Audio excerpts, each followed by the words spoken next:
Жашоодогу жөнөкөйлүгү, бийик адамгерчилиги, маданияттуулугу, кошоматсыз жашоону тике жирегендиги менен ал өз замандаштарынын урматтоосуна татыган инсан эле. Бүгүнкү көрсөтүүбүз Кыргыз Республикасынын эл артисти, композитор, дирижер, кыргыз музыкалык искусствосуна жаркын из калтырып кеткен көп кырдуу талант Төлөгөн Томотоевдун өмүр чыгармачылыгына арналмакчы.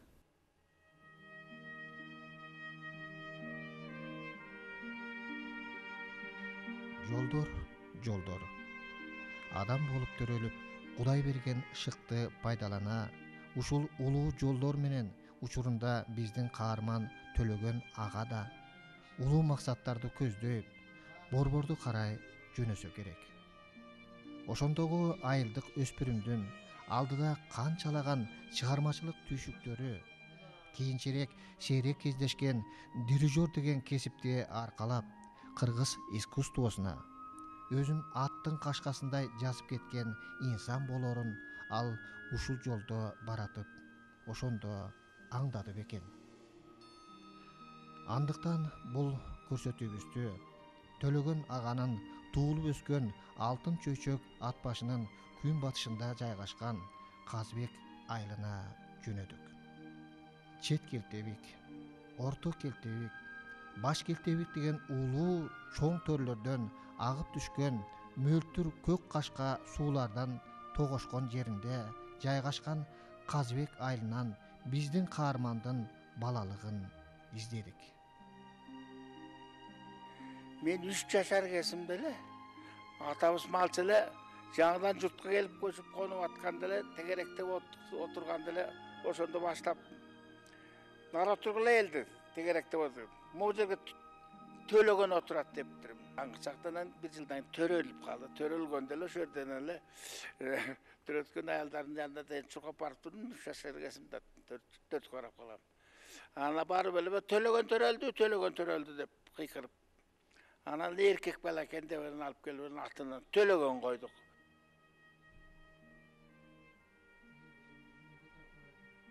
Бизде ыр сабагы деген болчу, ал убакта 1-класстан баштап эле болчу, жумасына 1-2 жолу ошондой болсо керек эле. Ошондо көпчүлүгү Төлөгөн үнү да жакшы болчу, ырдаганда, ошо ыр сабагында баягы чогулуп хор болуп ырдаганда дайым баштоочу, солист катары ырдачу эле. Кери жаш балдарга мындай өтө эле сүйүү деген ырды ырдатып жиберишти. Ушул Мусабаевдин сагынан ырдаса, эмне өтө эле күйүп кетмек беле болду. Демде ошо Мусабаевдин сагынан ырдап калдым. Анын үнү аябай жакшы болчу, мактанып эле коеюн. Мектепте окуп жүргөн кезинде жанагы Мусабаевдин эмесин ырдачу эле, тиги сагынамын. Анан кулагы делдейип калса эле, мына кулагы делдейип калды деп анан күлүп калчубуз. Талант мындай чыкты. Менин атам Кыргыз Республикасынын эл артисти Молдобасан Мусулманкулов деген болгон, бир туугантай. Бир туугантай экем Калый Молдобасанов деген болгон. Вот ошолордон чуккан да. Байкем 10-классты бүттүм, мен 7-классты бүттүм. Ошондо эле а кишини ичип алып жүрөм. Атам кой деди. Ой, сен 10-ду бүтпөсөң кандай барасың? Болбойт, мен байкемден калбайм, болбосо өлөм.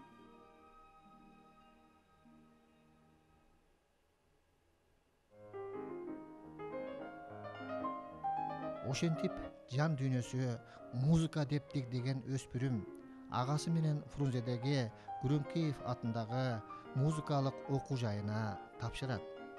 Кийинчерээк агасы Базарбай армиялык кызматын өтөп келип, окуусун токтотууга аргасыз болот. Кайра окуйун десем эле үйдөгүлөр эми бирөөң эле окубайсыңбы деди. Мен айттым, Төлөгөн, эми сен оку. Мен абыш кемпирдин жанына калайын. Бул киши Күрөңкеевден окуп туруп, мага бир жолу айтып берген. Толтой экөө окуп, Карамолдодон сабак алабыз дегенде мен таң калдым да. Карамолдонун сүрөтүн көрөсүң, тебетейчен, сакалчан киши, ушу киши кантип сабак берсин деп ойлойсуң да. Биз мугалим десе ойлоп турубуз да, чачын артка тарап галстук тагынган депчи. Ой, şu Karamolda sabak berdi bile oy keresem. Karamolda sabak bergen bizge. Kadimkiley sabak ötçü.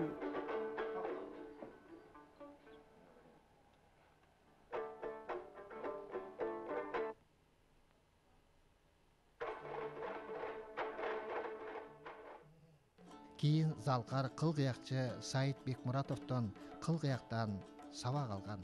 Алтын уй экен да, могу Күрөңке атабыздын музыкальный ош жерден кийин комузчу болду. Төкөң Парижге барат үчөө. Томотоев Төлөгөн, Медетов Тургуналы байке, бай Сейдалы Медетовдин ниниси Раматылык. Бу киши да өтүп кетти. Самара Токтахунова үчөө Парижде Игорь Моисеев менен Парижде булар 3 ай жүргөндө гастролде. Эсимде бар 70-нчи жылы Всемирный Осакада, Японияда болгон Экспо 70. Экспо 70ке биздин Кыргызстандан үчөөлө барса керек эле. Ошонун арасында Төлөгөн да бар болчу. Андан кийин ошол убактарда баягы Ленинский комсомолунун лауреаты болду, всесоюзный.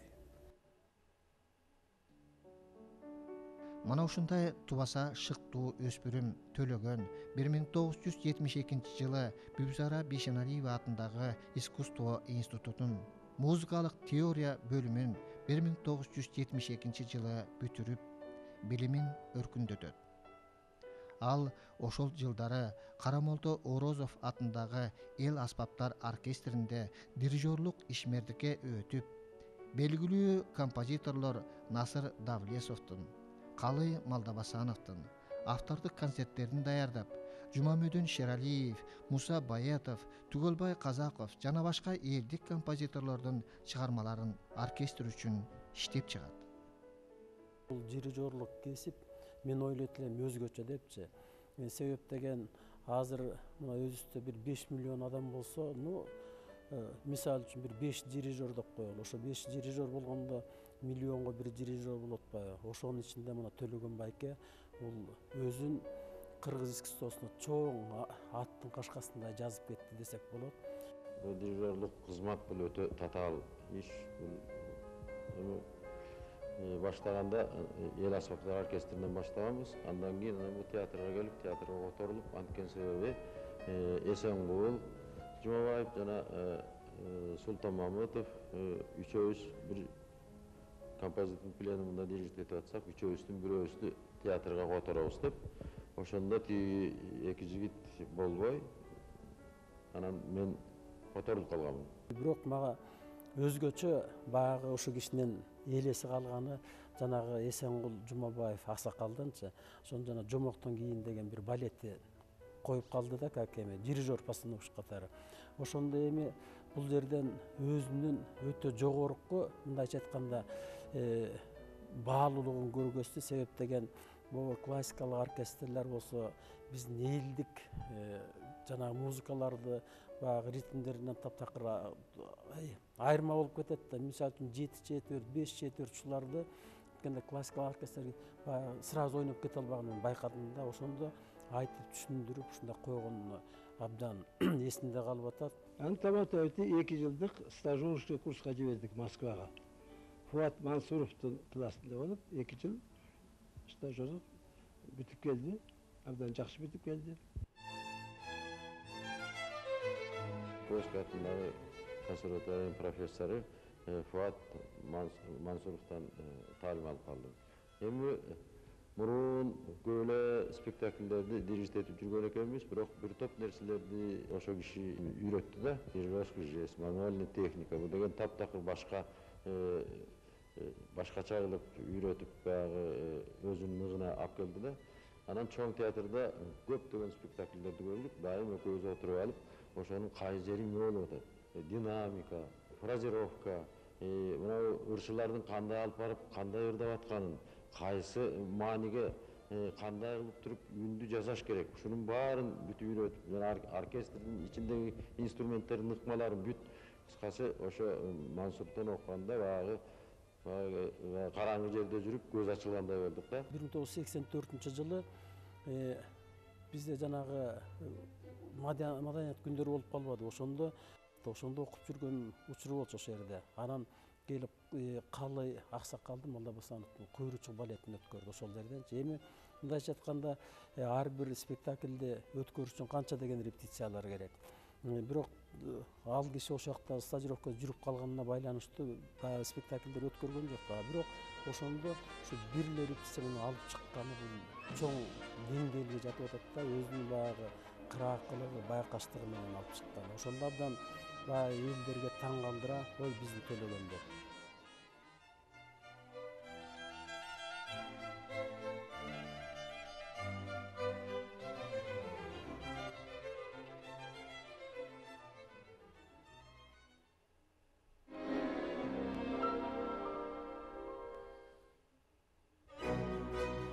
Bir 1978 жылдан 1983 жылга чейин ал опера жана балет театрында дирижер катары 10дон ашык спектакльди, анын ичинде Вердинин Травиата, Риголетто, Дон Карлос, Чайковскийдин Евгений Онегин, Штраустун Цыган барону, Давлесовдун Аста секин колукту, Аманбаевдин Бойдоктор, Молдобосановдун Куйручук балеттерине дирижерлук кылды.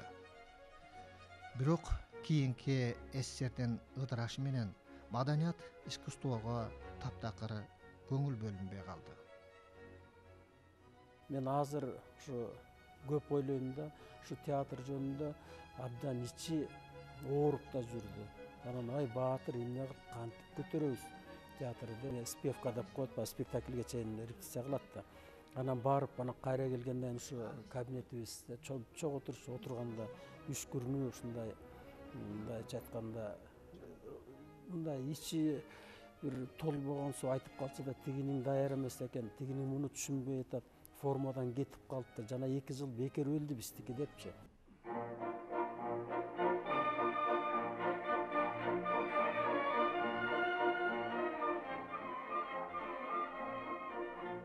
Бирок театрда спектакльдер коюлбай калган күндө да чыгармачылыктын деңгээлин түшүрбөө максатында концерттик программалар менен чыгууга аракеттер жүрүп жатты.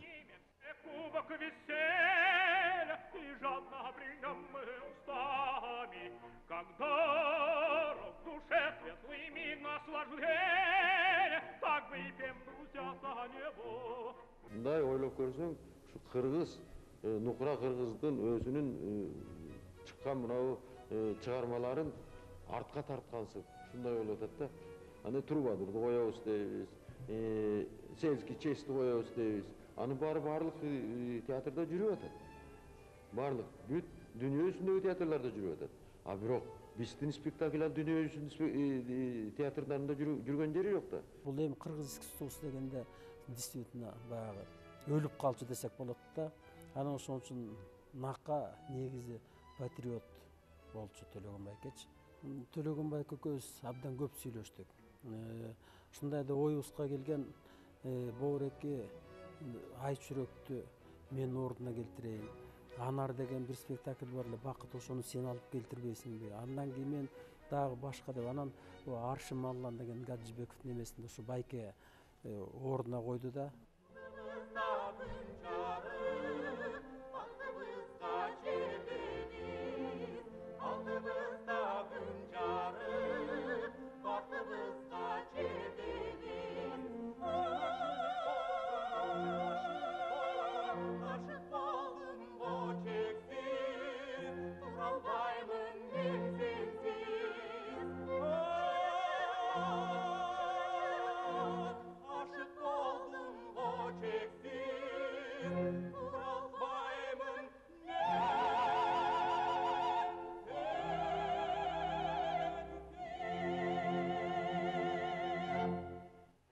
Bir 1986 жылы Төлөгөн аганы эч себепсиз кайрадан Орозов атындагы эл аспаптар оркестрине башкы дирижер катары которуп жиберди. Мындай мамилеге ал албетте нааразы болуп жүрдү. Мени иштейин деп аттым. 1 жылда мени ушакташып министерствого жамандап, тигинтип жүрүп отуруп, 1 жылда келип народный оркестрге алып барып таштады. Анда мен чоң театрда стажировка кылдым дагы. Ал ошол эл аспаптар оркестринде иштеп турган учурунда анын жеке демилгеси менен балалайка тибиндеги лат комустан традициялуу латсыз комуска өтүп, ошол кездеги маданият министрлигинде бекитилип, бул кыргыз профессионал музыкалык искусствосунда чоң бурулуш болуп калды.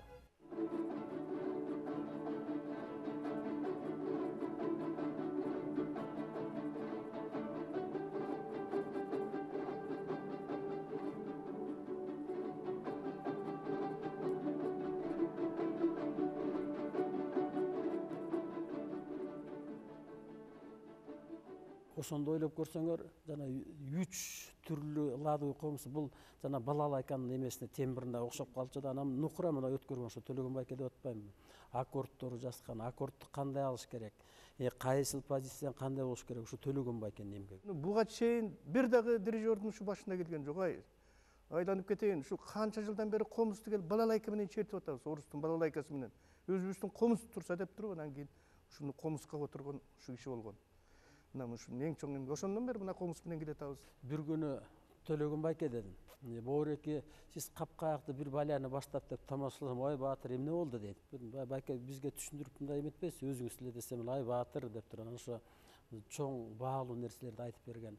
Аккорд кайсыл учурда кандай алынат депчи. Муну эгер Төлөгөн байке болбосо, баягы ар жак бери сурамжылап атып, бирок Төлөгөн байке айткандай жеткире албайт болчусу, бул деген чоң эмгек, мага да чоң сабак берип кетти. Мен муну башымды тике көтөрүп, мындай абдан сыймыктар менен айта алам. Ошол комуска өткөрүп атканда ким гана чыккан жок. Баары чыкты. Бывший главный дирижердон баары чыкты.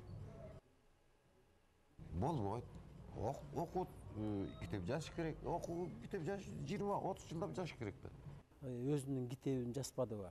Ошо китебин жазып, азыр бүт музыкалык школдорго таратылып берилип, мына ошондон чоң баягы багытты буруп койду да. Азыр биздин ар бир оркестр болсун, Кара Молдо Роза оркестри болсун, биздин оркестр болсун, башка жана ансамбльдер деп коелу, жанагы Арашан тобу, ошолорго келгенде балдардын баары тең ошо аккорд менен уже кыйналбай туруп эле баягы өтүп кетет да.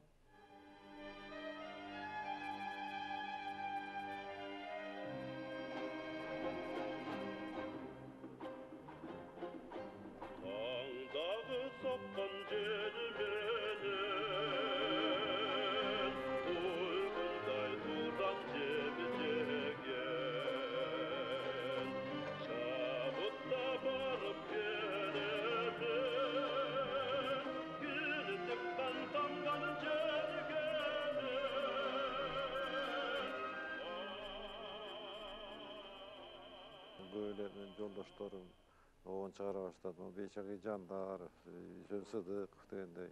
Ange'de oylap koyucu oldu. Şunlar çaltılı çıkaralım. Ne onun birinci oğunun Жақшы бұл деген oğun olmuş. Ancak Polatır'da çıkan. Söz aytalamay içki sırın tattırı. Süygönlüktün bir belgisi Кейбір кишилер мажорный оғын чыгаратмасынан айтып келейин. Неме Қалыбек Тағайып минорный оғын чыгарган эмес. Жок мында. Только мажорный. А меники мажорный оғын жок, только минорный. Бул өзүнүн баягы өзүмүн жан дүйнөсү. Жана мен айтып кетпедим, ушундай болуш керек.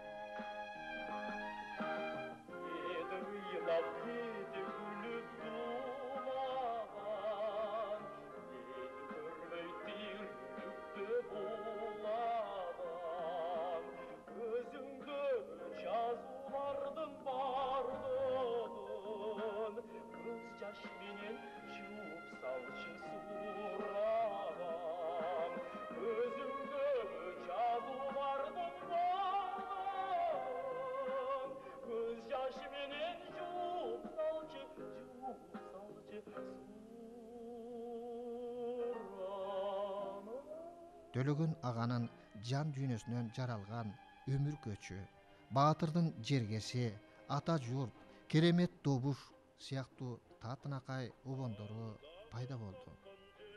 Ал эми кайрылбай караан жүздүү элестериң аттуу жеке жашоосунун жаңырыгын баяндаган ырына бир аздан соң кайрылсак.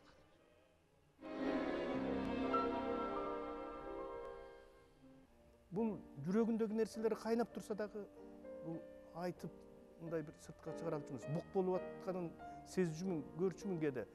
Себеби бул катарындагы кишилердин өзүнүн окуучулары эл артиси болуп кеткенде баягы наам алганда Кудай айырган наам деген адамды кыйнап коет эмеспи? Айрыкча чыгармачыл адамдар үчүн бул керек нерсе. Бизде мындай да, кыргыз элибизде биз жакшыны жакшы деп айта албайт экенбиз да. О жамандаган жагынан биз рекорд Гиннеске кирет болушубуз керек. Көрдүңбү? Ар бир адам эмгеги бар да. Даже биз искусствонун адамдары болбосок дагы биз жакшы түшүнчүбүз, что ал алыш керек болчу эл артист деген наамын. Акаев, президент Акаевдин убагында, андан кийинки Бакиевдин убагында ошонун бардыгын коммерцияга айлантып жүрүп, ким акча берсе ошолор алып, анын ичинде достойнуулар да бар, недостойнуулар да бар. Чыгармачылык жолундагы көңүл ооруткан өйдө ылдый көрүнүштөр сыяктуу Төлөгөн аганын жеке жашоосу да зымга тизгендей болгон жок. Биринчи колуктуусун үйлөнгөндө ал университеттин журналистика факультетин бүткөн кыз экен. Анан өзү көлдүк экен. Анан үйлөнтүп, жайлантып, жакшынакай эле жүрүштү. Андан 2 уул, бир кыз төрөлдү.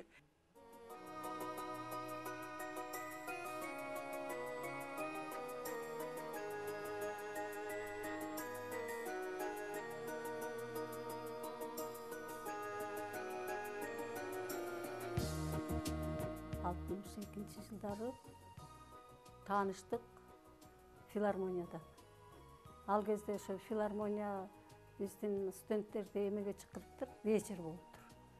Жолдош кыздарды чакырып, ушул жерде жүрдүк эле экинчи актовый залда. Анан мындай карасам Төлөгөн экинчи этажда мынтип эле жалгыз турат. Кандай десем, ушундай бир жакшы фильм жүрүп атыптыр, мексикалык бир жакшы сүйүү жөнүндө бир фильм деп калды. Анан кыздар ошо мексиканский аябай жакшы фильм экен, «Любовное свидание» деген. Анан ошондон кийин эле киного барчу болдук. Жай өттү, күз болду, анан күзүндө ушу кинолоп жүрүп эле ошо сүйлөшүп калдык. Анан аркы беркини деле байкабай эле илгеркидей эле анан турмушка сөз айтып калды. Сулууга деген ыр жазды да. Сулууга дегени бүт эле ошол биринчи байбичесине арнаган ыры. Сулууга. Чынында эле биринчи колуктуусу сулуу болчу.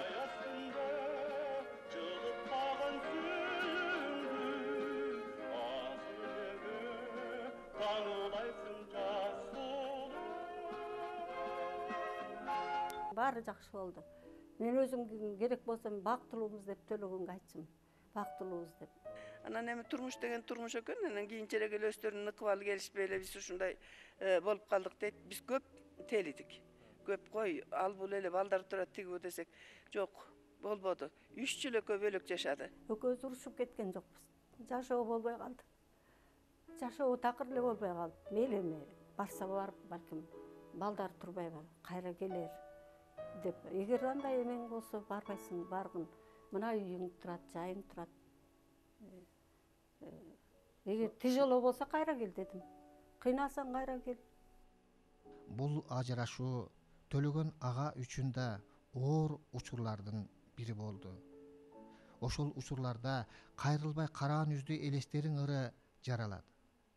Бир киши арнап, ушунда жалгыз болбой түгөйүн тапса дегенде ойдон чыгарган болчумун. Эми анын ким кандай экенин айтып деле кереги жок. Бирок бул дагы бир адамга арналган. Эми аны айтпай койгон. Çankı ötkündürdü men estedim ayakta kaldı gülüm çel sılağan kayrılbay karan üzdüm elesterim kara çaç Urul boldu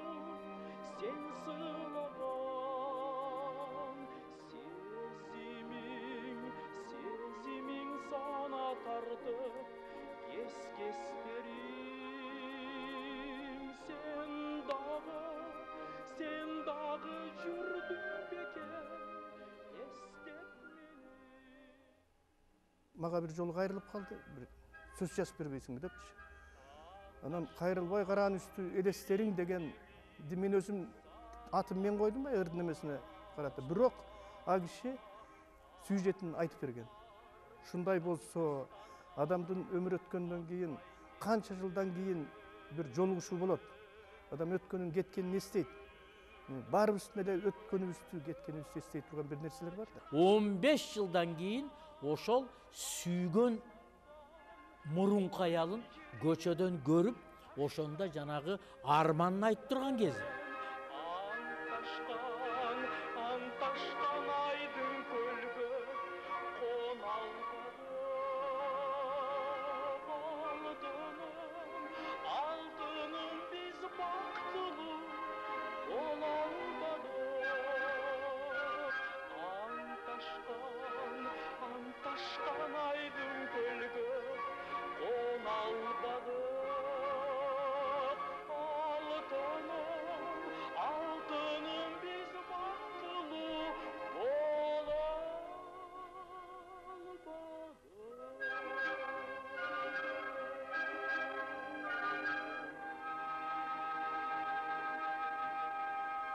Кийинки колуктусу болсо төрөгөн жок. Будак адамкерчилиги жакшы сапаттары бар. Мурункусу андан үйрүлүп үстүбүзгө түшүп турат. Кийинкиси мындан папаша мамаша деп турат. Бул эч кандай жаман деп айта албайм мен.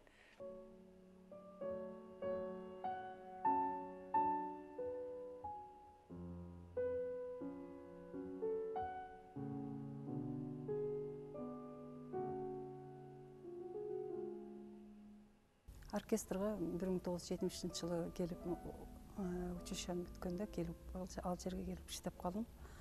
Аны ошондо маэстро ошол жерде иштейт экен, ошо чогуу иштеп калдык.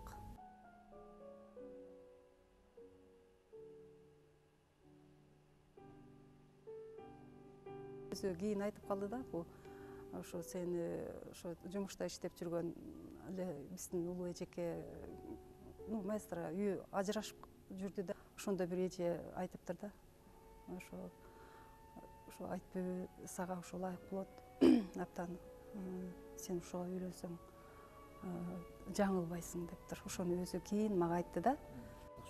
Жакшы күндөр, абдан жакшы күндөр өттү. Экөөбүз ушунча 17 жыл чогуу жашаганы, мен маэстрого мен үнүмдү чогуу мындай өйдө көтөрүп, эч качан мен ал маэстрого сөз сүйлөгөн жокмун. Бир капада кылган жокмун да. Бул себеби чыгармачыл адамдар деген бул аябай мындай бала кыял болушат го, буларчы буну көтөрө билиш керек. Бардыгына чыдап, ошонун бардыгына шарт түзүп берсең, ошондо гана алар көп нерсени жарата алат да. Келгени мына 70-ке жакындап калганга жер эмгеги бааланган эмес.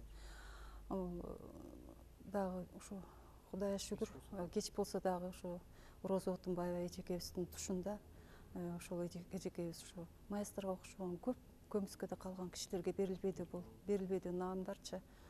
Ошо Айтбүбү жеңемдин эмеси абдан эмгеги зор.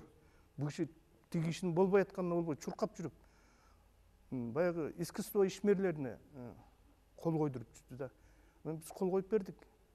Ошол элдин колу менен анан алган. Анан алып биз ошо чогуу алдык. Ошондон Роза Исаковнанын колунан алдык. Анан чыгып алып майлап отурган күндөрүбүз болгон. Баарыбыз чогуубуз менен келсек, бүт бардыгы бек чоңураак ресторанга биз кире албайбыз. Баарыбыз чыгармачыл адамдарбыз. Акчабыз аз, анан кичинекей түйтөгөн кафеге кирип алып, арактарды коюп коюп, анан ошондо бирибиз куттуктаганбыз. Ошондой болгон.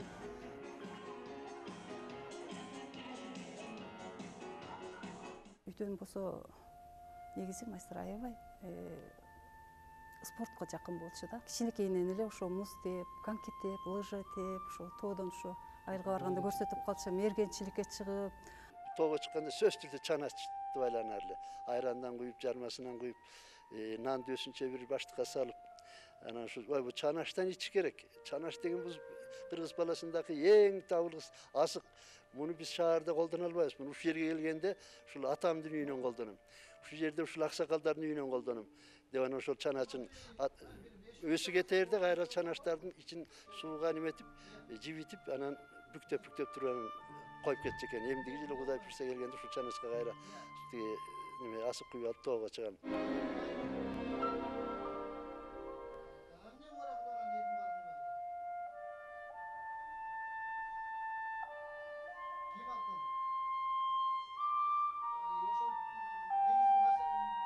Gölde жүргенле жүрөgü оруксан экен кайтып болуп калыптыр. Ошондон куусуп кокуйлап белән 2 жолу инфаркт болгон. Ошондо мен айтканда майстра ушу жүрөгүңүздү жакшылап текшертсеңиз десем, ой кемпир, мен жүрөгүм жакшынакай эле, мен корккон бир эле давление, ушундан эле корком деп анан ошон үчүн дайыма жайында отпускага чыкканда ошо Шашчы көлдө көздөй кеткенге да. Көлдүн себеби ал жакта салкын да. Көлдүн жээгинде ошо эс алып отурган кишилер бар экен, алар көрүшүптүр. Суунун жээгинде чечинди дейт, чечинип кийимдерин коюп, анан кийин чачын арты көздөй сылап, анан кийин көлдү көздөй кирди дейт да. Анан киргенде эле теги аял айткан киши айтат да, мен балама алагыды болуп калдым, анан бир карасам эле тиги киши көл жээгинде эле отуруп калыптыр дейт. Ошол жерде машинеге салып эле эмеге доктурду көздөй жөнөшүптүр. Ошо көлдүн жээгинде машина бар экен, ошол жерден доктурду, бирок тилекке каршы ушул доктурга жетпей калыптыр. Айтып калды ушундай Төлөгөн Томотович каза болду дегенде ошол жерден баягы ушундук абалда бүт баарыбыз тең эле болдук. Себептерин ошонун окуучулары отурду биздин оркестрдечи. Анан ошондо туруп алып эле Кыргыз элине белгилүү комузчу болуп калды Руслан Жумабаев деген, ошол Төлөгөн Байкенин окуучусу болуп калат. Дагы ошолорду алып эле түнү менен кеттик, топурак жок дегенде ошо акыркы сапарында эмне топурагын салып Куран окутуп калалы деп. Кайнатамдын эмеси күмбөзү өйдө бийик тоонун үстүндө да, тоо өйдө алыстан көрүнүп турат да, бирок мен атамдан берегирээк ылдыйраак жагына койгула деп өзү суранды да, мына ушул жерге коесуңар. Эсиңи түйүп алгын деп. А кишинин ушу тоолордо иштери калды. Ошол тоолордо кареги калды. Ошол тоолордо уйкусу калды. Ошол тоолордо өзүнүн бир эргүү сезимдери менен жаралган жакшы нерселери ошол тоолордо калды да.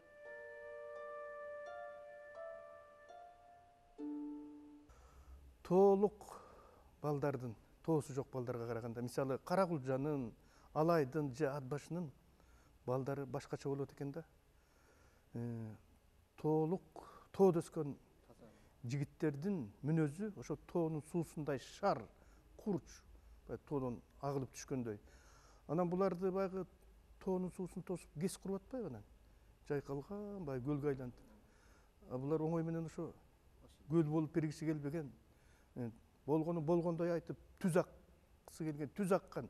Өзүнүн мүнөзү ушундай эле да.